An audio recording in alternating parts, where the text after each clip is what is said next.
Okay, so I want to start off by saying I'm going to try to not sound like alpha male podcast bro. And the first thing I want to get into is that everyone is very disciplined. It's just a matter of where you're putting it. Believe it or not, right? Even if you're doing the wrong things consistently, that takes consistency, that takes hard work, and that takes discipline.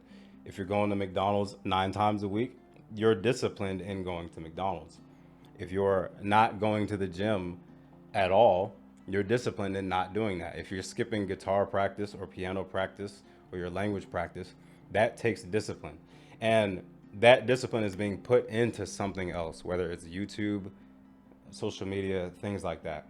I'm not trying to make this sound over the top, but this is honestly my approach to discipline in general, and it's given me significant results in all the things that I do. So, with that, I want to talk about the discipline of not doing. And what I mean by this, right, there's a lot of ways to reach a goal, whether it be, again, music, language, your body composition, learning a new skill, making money. There's a lot of ways to do things correctly.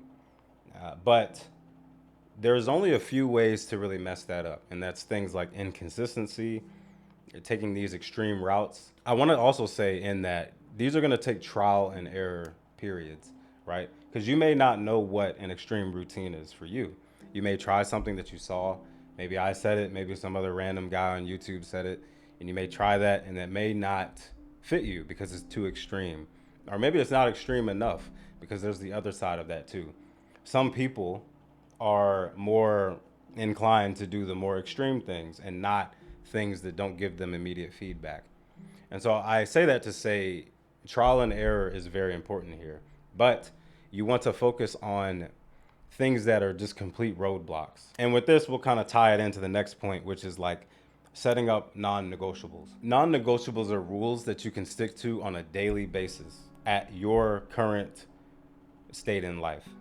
So, what do I mean? One of my non negotiables is I do not check social media until a certain part of the day, or I section out 2 parts of my day to use social media, whether that be 12 o'clock and 7 p.m. or something like that, or whatever time I allot for myself. But these are absolute non negotiables. Now, if that non negotiable is too extreme, which it used to be for me, I have to ease that off, ease into it, whatever the correct way to say it is, right? I have to get myself into that. So maybe I have 5 points in the day where I can check social media. And then the rest of the day, I'm not using it. And then as I get better at being disciplined, then I can cut that to 4, I can cut that to 2, I skipped 3. Yeah, I can cut that to 3, then I can cut that to 2, and then maybe 1. I also forgot to mention this.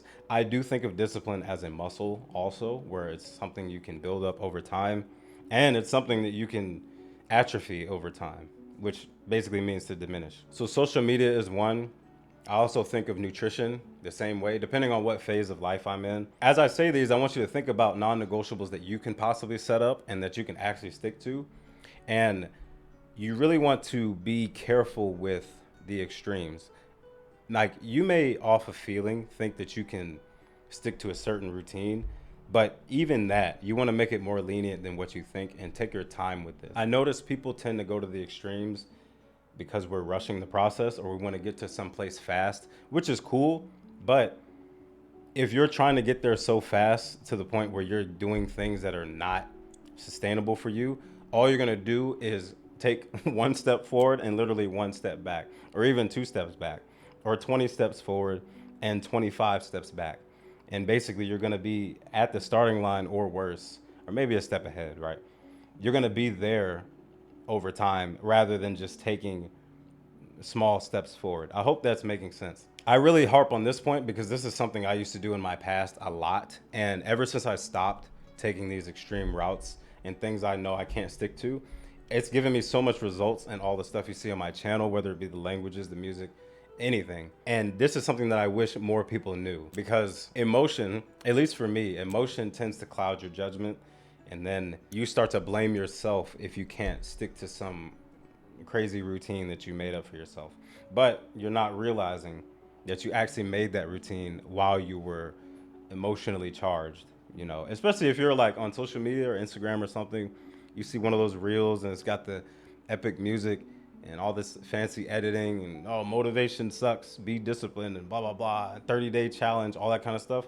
That's when you say in your mind, oh yeah, I'm gonna stick to it. But then reality hits 20 minutes later, maybe 15 minutes later, or the next couple days.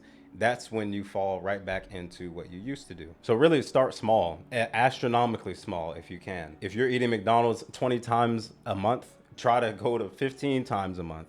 Cut out 5 of those. That's your non-negotiable. That's your avoiding the extreme in a sense. Obviously, you want to make it much less than that, but I'm not going to go there. You get my point, right? If you can't play your guitar consistently every single day to get better, that means you're committing way too much time to playing your guitar. You need to build up the discipline muscle. So maybe 5 minutes, maybe just learn the notes on the fretboard for 2 minutes, practice a couple scales for 2 minutes, and then look up some song you want to learn for another minute and then put the guitar down. That's it. You've checked the box that day. But this is something you want to build up over time because eventually that muscle is going to grow. That discipline is going to grow and you will get those results as long as you're not doing the extremes. Now, to completely contradict what I just said, sorta, there are a certain group of people who actually need the extremes. Maybe you take smaller routes, and I'm like this in certain hobbies, and I'm not like this in others, so I have both here. Maybe you take smaller, I don't know, programs or whatever I'm trying to say, like a smaller, less intense curriculum, but it's so boring to you that you cannot actually stick to it. This is actually how I learned languages. As you guys know, on all the Japanese videos I do, whether it's in Japanese or about it or both, I have pretty like strict routines that I stick to, but that's because I really like to see results quickly in languages. Same with music. I'm very strict on that. I'm like an extremist in a sense because I like to see those results quickly. Other things, which I may talk about later on the channel, I cannot take those extremes because I'm just gonna burn out. The passion's not really there at the time, or maybe my why is not strong enough, so I don't really have that drive to do the extreme routines. But you have to find out if you're on the extreme side or you're on the more lenient side and what that actually applies to. Because again, you could be mixed like me in a sense where some things are extreme and some things are not. You're also going to find this out through trial and error, unfortunately. So take your time with this. Dieting is a big one for a lot of people. They try to do these extreme diets where it's like keto or carnivore or 1 meal a day, fasting, all this other stuff, which I'm not going to call it nonsense, but if you can't do it longer than 2 months without a cheat meal, or longer than a month at least without a cheat meal or a cheat day or like binging on what you used to do, then it is extreme for you.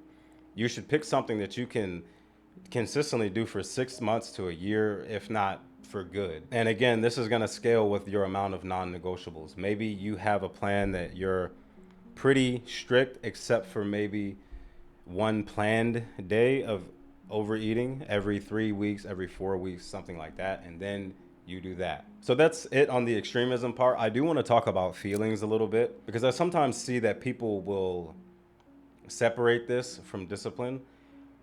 How I do this is I like to acknowledge exactly how I feel.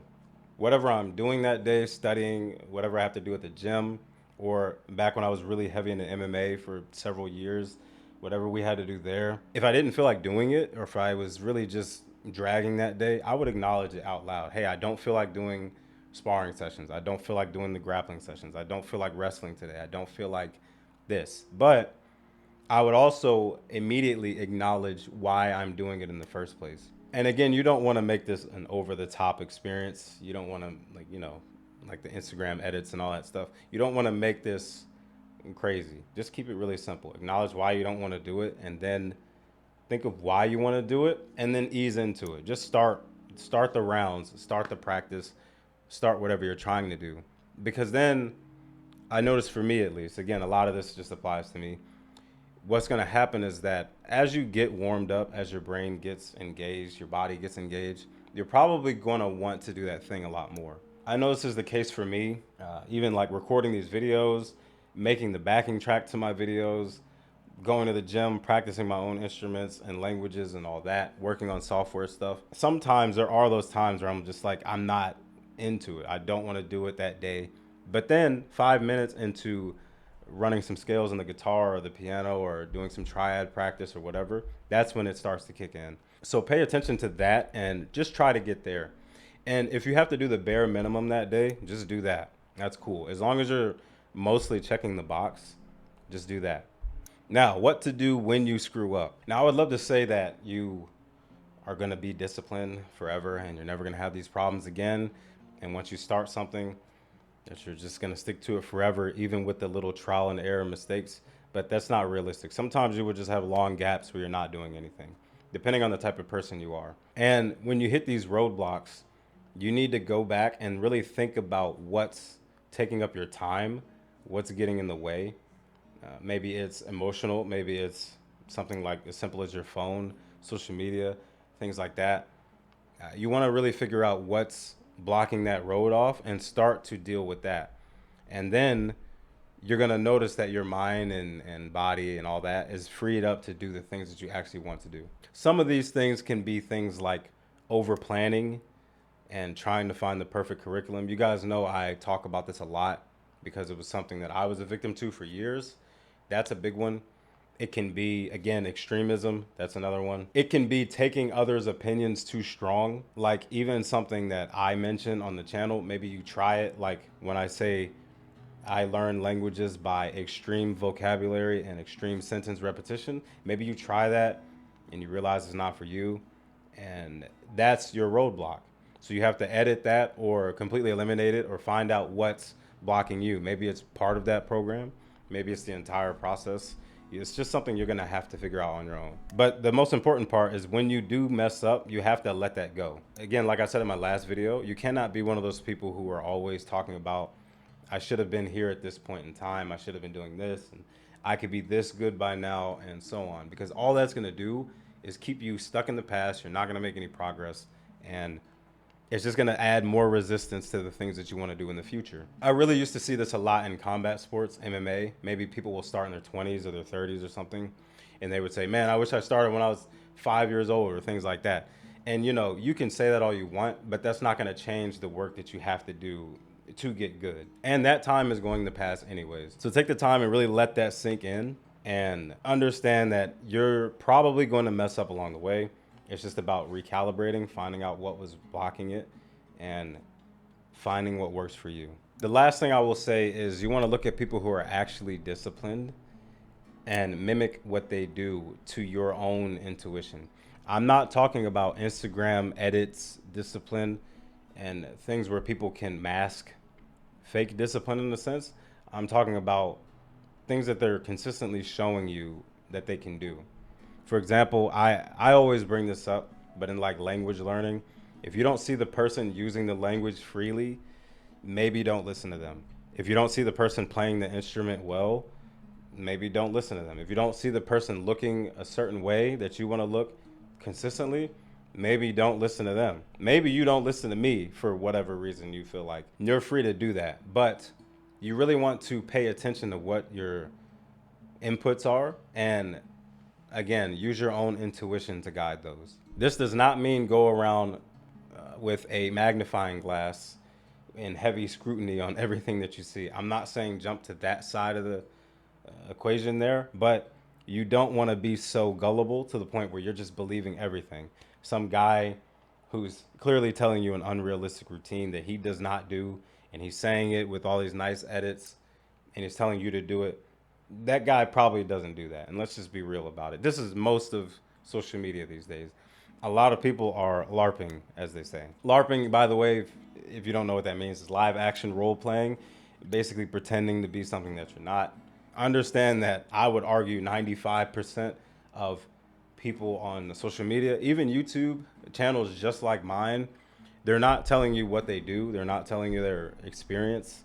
Most people are just regurgitating the same nonsense that doesn't work for most people and pretending that they have results. I don't want to sound like a villain when I say that, but it's true. And if you listen to these people, and you could put me in that category if you really want to. I don't want to exclude myself from anything that I say. But if you're listening to the wrong people and you start to blame yourself for that, all it's going to do is continue to drive your mental health down. And as I like to say on this channel a lot, your mental health is the absolute foundation of how much results you can get in anything. If your mental health is not in check, you will not get good at guitar. You're not going to get good at that language. You're not going to get in shape. And if your mental health is in check and you check these other boxes, all of those things will naturally happen with the hard work, of course. So I try my best not to sound over the top, but I'm pretty sure I sounded over the top. So take the time to watch this over and over again, digest the parts that you need, take notes. And again, you have to filter everything on YouTube and on my channel through your own intuition. Anyways, like and subscribe if you want to stick around. If you don't, I will send this to come and get you. If you want to support what I do, there's going to be links in the description for that. Otherwise, keep your money. Love you guys and see you in the next one. Peace.